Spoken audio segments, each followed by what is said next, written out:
The Iran hostage crisis. 444 days of chaos. The spark, November 4, 1979. The crisis began in Tehran when a mob of radical Iranian students stormed the U.S. embassy. The revolution had recently overthrown the Shah of Iran, and when the U.S. allowed the exiled Shah to enter New York for cancer treatment, anger boiled over. The students demanded the Shah be returned to Iran to face trial. They seized the embassy and took 52 Americans hostage, a standoff that would last a staggering 444 days. Life in captivity. 444 days of terror. The treatment of the hostages was a grueling mix of physical discomfort and extreme psychological warfare. Blindfolds and silence. For much of their early captivity, hostages were kept blindfolded and forbidden to speak to one another.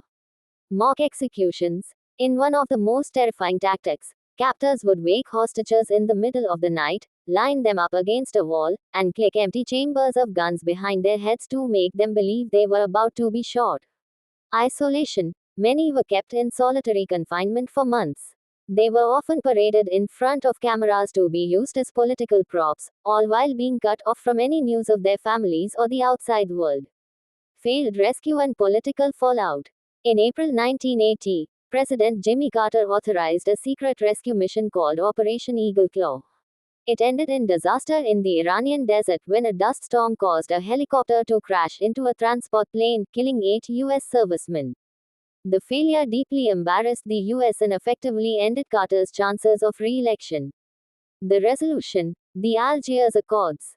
By late 1980, the Shah had died in Egypt and Iraq had invaded Iran. Iran now needed its frozen money to fund the war. Through the mediation of Algeria, the Algiers Accords were signed.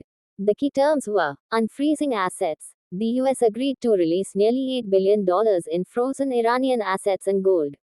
Legal immunity. The US agreed to prohibit hostages or their families from suing the Iranian government in US courts for the kidnapping.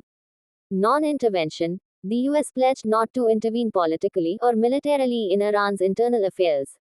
The final insult. January 20, 1981.